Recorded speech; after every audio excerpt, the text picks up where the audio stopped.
Nous estimons que la dette s'analyse d'abord de par ses origines. Les origines de la dette remontent aux origines du colonialisme. Ceux qui nous ont prêté de l'argent, ce sont ceux-là qui nous ont colonisés. Ce sont les mêmes qui géraient nos États et nos économies. Ce sont les colonisateurs qui endettaient l'Afrique auprès des bailleurs de fonds, leurs frères et cousins. Nous étions étrangers à cette dette. Nous ne pouvions donc pas la payer. La dette, c'est encore le néocolonialisme où les colonisateurs se sont transformés en assistants techniques. En fait, nous devrions dire qu'ils se sont transformés en assassins techniques. Et ce sont eux qui nous ont proposé des sources de financement, des bailleurs de fonds internes que l'on emploie chaque jour, comme s'il y avait des hommes dont le bâillement suffisait à créer le développement chez les autres. Ces bailleurs de fonds nous ont été conseillés, recommandés. On nous a présenté des montages financiers alléchants, des dossiers. Nous nous sommes endettés pour 50 ans, 60 ans, même plus. C'est-à-dire que l'on nous a amenés à compromettre le peuple pendant 50 ans et plus. Mais la dette, c'est sa forme actuelle. Contrôlée, dominée par l'impérialisme. Une reconquête savamment organisée pour que l'Afrique, sa croissance, son développement obéissent à des paliers, à des normes qui nous sont totalement étrangères, faisant en sorte que chacun de nous devienne l'esclave financier, c'est-à-dire l'esclave tout court, de ceux qui ont eu l'opportunité, la ruse, la fourberie de placer les fonds chez nous avec l'obligation de rembourser. On nous dit de rembourser la dette. Ce n'est pas une question morale. Ce n'est pas une question de ce prétendu honneur que de rembourser ou de ne pas rembourser. Monsieur le Président, nous avons écouté et applaudi le Premier ministre de Norvège lorsqu'elle est intervenue ici même. Elle a dit, elle qui est européenne, que toute la dette ne peut pas être remboursée. La dette ne peut pas être remboursée. La dette ne peut pas être remboursée parce que, d'abord, si nous ne payons pas, nos bailleurs de fonds ne mourront pas. Soyons-en sûrs. Par contre, si nous payons, c'est nous qui allons mourir. Soyons-en sûrs également. Ceux qui nous ont amenés, ceux qui nous ont conduits à l'endettement, ont joué comme dans un casino. Tant qu'ils gagnaient, il y avait plein de débats.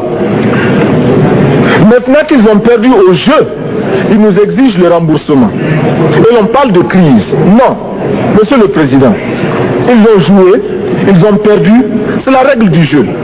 La vie continue.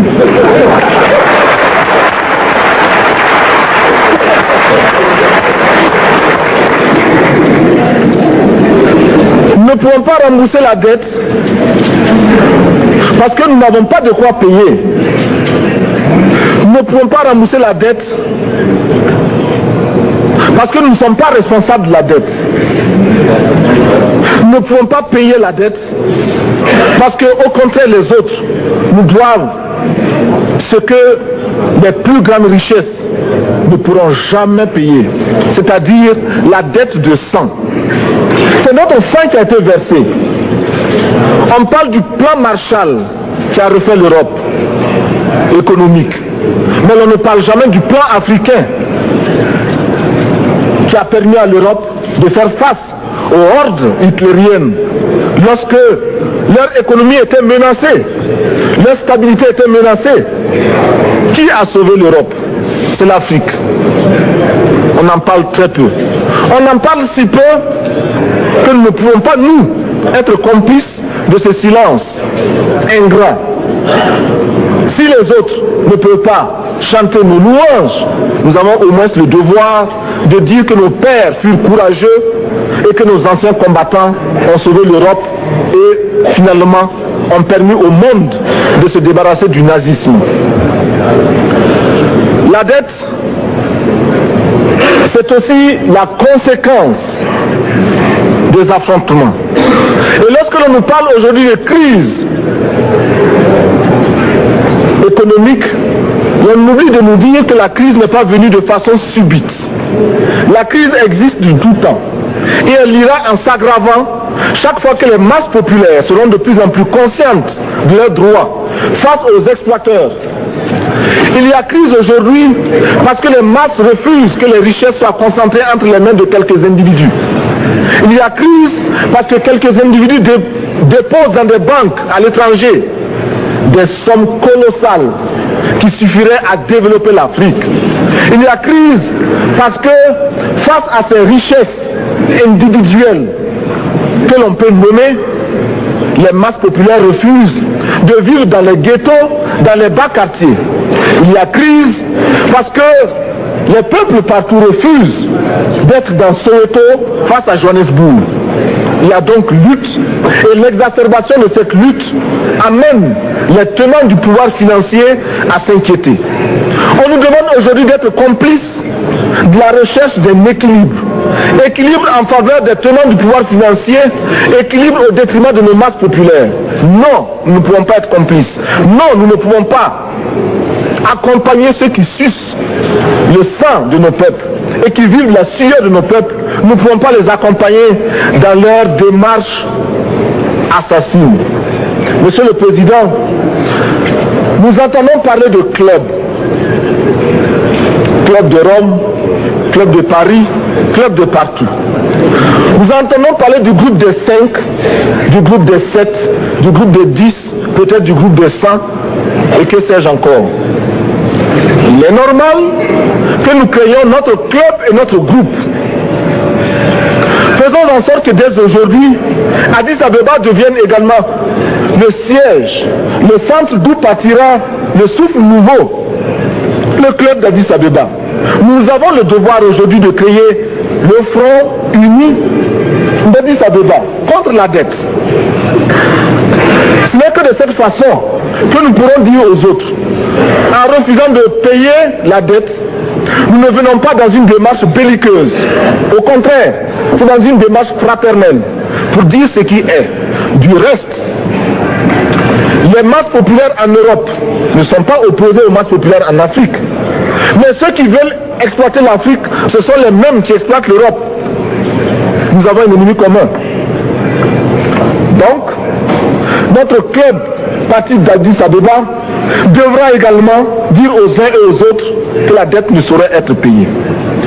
Et quand nous disons que la dette ne saurait être payée, ce n'est point que nous sommes contre la morale, la dignité, le respect de la parole.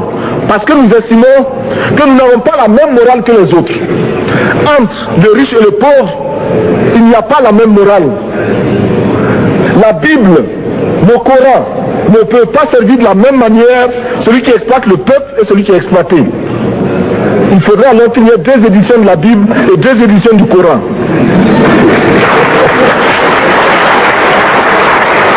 Nous ne pouvons pas accepter qu'on nous parle de dignité. Nous ne pouvons pas accepter que l'on nous parle de mérite de ceux qui payent et de perte de confiance vis-à-vis de ceux qui ne paieraient pas. Nous devons au contraire dire que c'est normal aujourd'hui. Nous devons au contraire reconnaître que les plus grands voleurs sont les plus riches. Un pauvre, quand il vole, ne commet qu'un larcin ou une peccadille, tout juste pour survivre par nécessité.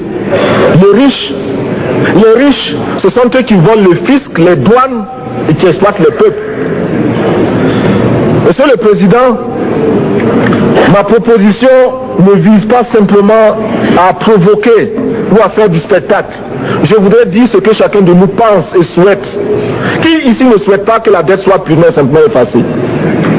Celui qui ne le souhaite pas, il peut sortir, prendre son avion et aller tout de suite à la Banque mondiale payer. Tous nous souhaitons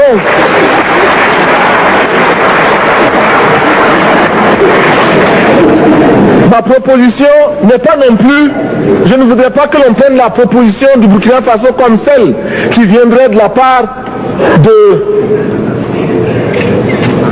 de jeunes sans maturité, sans expérience.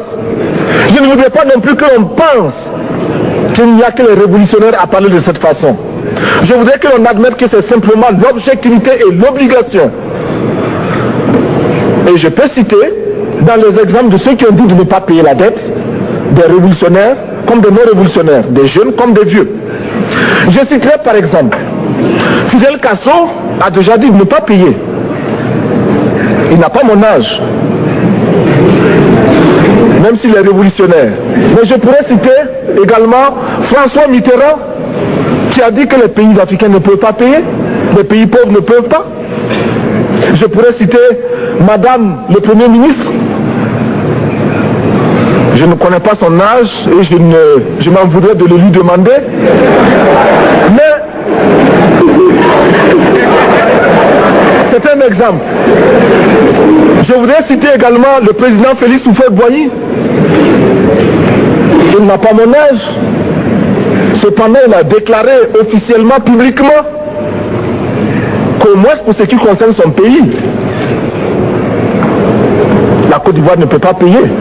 Or, la Côte d'Ivoire est classée parmi les pays les plus aisés d'Afrique, au moins d'Afrique francophone. C'est pourquoi d'ailleurs il est normal qu'elle paye plus en contribution ici. Mais, Monsieur le Président, ce n'est donc pas de la provocation. Je voudrais que très sagement, vous nous offriez des solutions.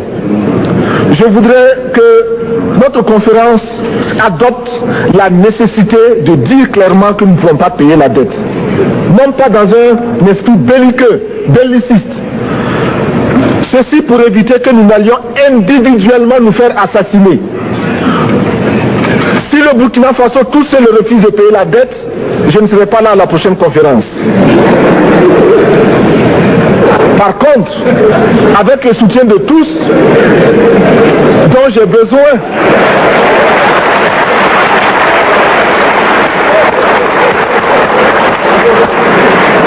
avec le soutien de tous, nous pourrons éviter de payer. Et en évitant de payer, nous pourrons à notre développement. Et je voudrais terminer en disant, chaque fois qu'un pays africain achète une arme, c'est contre un Africain. Ce n'est pas contre un Européen. Ce n'est pas contre un Asiatique. C'est contre un Africain. Par conséquent, nous devons également, dans la lancée de la résolution de la question de la dette, trouver une solution au problème de l'armement. Je suis militaire et je porte une arme. Mais Monsieur le Président, je voudrais que nous nous désarmions. Parce que moi, je porte l'unique arme que je possède et d'autres ont camouflé les armes qu'ils ont.